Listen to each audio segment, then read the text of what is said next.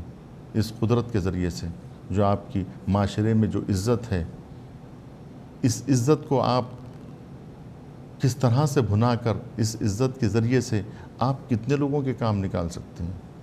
لیکن اسی قدرت کو آپ غلط چیز میں بھی استعمال کر سکتے ہیں۔ جو آپ کا نفوذ کلام ہے، یا آپ کی بات چلتی ہے، آپ کے پاس عہدہ ہے، آپ کے پاس منصب ہے، آپ کے پاس قدرت ہے، آپ کے پاس پیسہ ہے۔ پیسہ ایک قدرت ہے، علم ایک قدرت ہے، حکمت، ہنر یہ قدرت ہے۔ اس قدرت کو کنٹرول کیسے کیا جائے؟ اس کو صحیح معنوں میں استعمال کیسے کیا جائے؟ تو آپ دیکھیں گے کہ اس قدرت کا لوگ کیسے استعمال کرتے ہیں۔ کہتے ہیں لوگ میری بات سنتے ہیں، میں میرے قلم میں طاقت ہے، میں تمہارے خلاف لکھ دوں گا۔ میرے سامنے میرے پاس میڈیا ہے، میں کچھ بھی کر سکتا ہوں، میں کوئی بھی افواہ پھیلا سکتا ہوں۔ میرے لوگ ہاتھ چومتے ہیں، میں ان کے ذریعے سے بہت کچھ کروا سکتا ہوں۔ تو یہ ہے قدرت کا غلط استعمال۔ تو قدرت دی کیوں گئی ہے؟ اور اگر دی گئی ہے تو پھر اس قدرت کا جو غلط استعمال ہے، اس غلط استعمال کو کیسے روکا جائے؟ ریاضت کرنے سے قدرت حاصل ہوتی ہے، اور قدرت اللہ عطا کرتا ہے۔ بلعم باورا کو اللہ نے اتنا علم دیا، ریاضت کرنے سے مستجیب الدعویٰ بن گیا کہ اگر وہ دعا کرے تو رد ہونے کا سوال نہیں تھا۔ یہ قدرت تھی اس کے پاس، ریاضت کے ذریعے سے حاصل ہوئی تھی ایک چیز کہ مستجاب الدعویٰ بن گیا، کہ اس کی زبان میں اتنا اثر پیدا ہو گیا۔ اب اس نے کیا کیا کہ میرے پاس جو ہے اگر میں دعا کر دوں تو یہ میری طاقت ہے، تو اب میں بد دعا کر دوں گا۔ جب اس نے کہا کہ میں حضور کے لیے بھی بد دعا کر دوں گا، نعوذ باللہ، اللہ نے جو ہے اس سے وہ چیز چھین لی، وہ قدرت سلب کر لی، فانسلخ منہ، اس سے جو ہے طاقت کھینچ لی۔ تو ایک طاقت حاصل کی تھی ریاضت کے ذریعے سے، علم حاصل کیا تھا، اور علم ایک طاقت ہے، قدرت ہے، اس کا غلط استعمال ممکن ہے۔ علم کا غلط استعمال۔ فرعون کے پاس کتنی طاقت تھی، قارون کے پاس کتنی طاقت تھی۔ پیسہ ایک بہت بڑی طاقت ہے، پیسہ قدرت ہے۔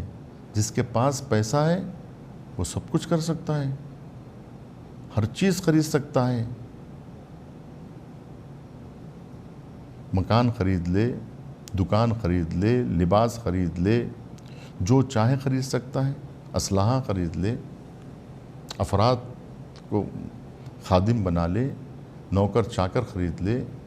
تو یہ قدرت ہے، پیسہ قدرت ہے۔ قارون نے قدرت اپنے ہاتھ میں لے لی تھی، لیکن یہ قدرت جو قارون نے لی تھی وہ اپنی علم کی بنیاد پہ اتنا علم حاصل کیا کہ اس علم کی بنیاد پر پیسہ کمایا، اور جب پیسہ آ گیا، قدرت آ گئی ہاتھ میں، تو اس کا غلط استعمال شروع کر۔ تو قدرت کو سنبھالنا بہت مشکل کام ہے، طاقت کو سنبھالنا بہت مشکل کام ہے۔ جب انسان کے پاس پیسہ آ جاتا ہے، منصب آ جاتا ہے، عہدہ آ جاتا ہے، کوئی چیز حاصل ہو جاتی ہے، تو پھر انسان اپنے قابو میں نہیں رہتا۔ یہی چیز ہے جوانی، کہ جوان اپنی جوانی کو قابو میں نہیں رکھ سکتا۔ میں نے آپ کے سامنے عرض کیا، بچے کے لیے بچپنے کو سنبھالنا کتنا دشوار ہے، اس سے کہیں زیادہ دشوار تو جوان کے لیے جوانی کو سنبھالنا ہے، کہ اس قدرت کو کیسے سنبھالیں۔ یہ نئی طاقت جو حاصل ہوئی ہے، اس طاقت کا اس غلط استعمال سے کیسے روکا جائے، تو اسلام نے اس کا بہترین طریقہ بتایا ہے، وہ ہے تزکیہ نفس۔ اگر جوان تزکیہ نفس کرتا ہے، اگر جس کے پاس قدرت ہے، اگر اس کے پاس تزکیہ نفس ہے، تو وہ تزکیہ نفس ہی، اندرونی طاقت ہی وہ ہے جو اس کی قدرت کو روک سکتی ہے، ورنہ باہر کی کوئی طاقت اس قدرت پہ کنٹرول نہیں کر سکتی، کیونکہ باہر ہی کی قدرت کا نام قدرت ہے۔ اب اس قدرت کو کون روک سکتا ہے؟ تو تزکیہ نفس ہی روک سکتا ہے۔ اگر تزکیہ نفس ہو تو یہ پیسہ، یہ قدرت اس کو فساد سے روک سکتی ہے۔ امام جماعت اگر جو ہے تزکیہ نفس نہ رکھتا ہو، اگر امام جمعہ تزکیہ نفس نہ رکھتا ہو، اگر کوئی خطیب تزکیہ نفس نہ رکھتا ہو، کوئی حکیم، کوئی عالم، کوئی مفکر اگر تزکیہ نفس نہیں رکھتا ہے، تو پھر وہ فساد میں مبتلا ہو جائے۔ تزکیہ نفس ہی وہ طاقت ہے، یہ اندرونی بریک ہے، یہ اندرونی طاقت ہے کہ یہ بریک جتنا مضبوط ہوگا وہ اتنا ہی قدرت کو کنٹرول کرے گا۔ تو قدرت جو ہے ایک تیز رفتار گاڑی ہے، جس کو روکنے کے لیے جو بریک استعمال کیا جاتا ہے وہ تزکیہ نفس ہے۔ وہ تزکیہ نفس جو ہے وہ جو ہے 4 برابر طاقت رکھنے والی قدرت کا نام ہے، جو اس تیز رفتار گاڑی کو بریک مار سکتی ہے۔ یہ تزکیہ نفس ہے کہ جس کے ذریعے سے انسان فساد سے بچ سکتا ہے، ورنہ کوئی چیز، طاقت نہیں ہے جو اس کو فساد سے بچا سکے۔ کتنے فرائض بھٹک گئے، نمرود، شداد، قارون، کتنے لوگ ہیں جو راستے سے ہٹ گئے، کیونکہ ان کے پاس طاقت تھی، قدرت تھی، لیکن تزکیہ نفس نہیں تھا۔ جو چیز قدرت کو کنٹرول کر سکتی ہے وہ تزکیہ نفس ہے، وہ ہے عدالت، وہ ہے انصاف۔ اگر مزاج میں عدالت ہوگی، مزاج میں انصاف ہوگا، تو انسان قدرت کو کنٹرول کر سکتا ہے۔ اگر انسان کے پاس اس کا نفس پاک ہو، اس کے نفس میں طہارت ہو، تو وہ قدرت پہ قابو پا سکتا ہے۔ آپ دیکھیں کہ یہ دنیا دار لوگ کس طرح سے دنیا پہ فریفتہ ہو گئے۔ لَيَطْغَىٰ أَن رَآهُ اسْتَغْنَىٰ، جب وہ اپنے کو مستغنی سمجھتے ہیں تو طغیان برپا کر دیتے ہیں۔ تو یہ طغیانیت جو آتی ہے، اپنے کو مستغنی اور بے نیاز سمجھ کے آتی ہے۔ اگر انسان یہ سمجھ لے کہ یہ قدرت عارضی ہے، قدرت خدا کی دی ہوئی ہے، قدرت ہماری اپنی ذاتی نہیں ہے، ہماری اپنی ذاتی نہیں ہے، ہماری اپنی خود کی کمائی ہوئی نہیں ہے، قدرت اللہ کی دی ہوئی ہے۔ یہ جو عزت امام جماعت کو ملی ہے، یہ اللہ کی دی ہوئی ہے۔ یہ جو عزت ایک امام جمعہ کو، ایک خطیب کو، ایک عالم کو، ایک فقیہ کو، ایک مجتہد کو، ایک مفکر کو، ایک عالم و فاضل کو، ایک ہنرمند کو جو چیز ملی ہے، جو قدرت ملی ہے، وہ اللہ سبحانہ و تعالیٰ کی طرف سے ملی ہے۔ کوئی ہنر ایسا نہیں ہے کہ جو انسان اپنی زور بازو سے حاصل کرے۔ ان سعادت بے زور بازو نیست، تانا بخشت بخشندہ مہربان۔ السلام علیکم ورحمۃ اللہ وبرکاتہ، وآخر دعوانا الحمد للہ رب العالمین۔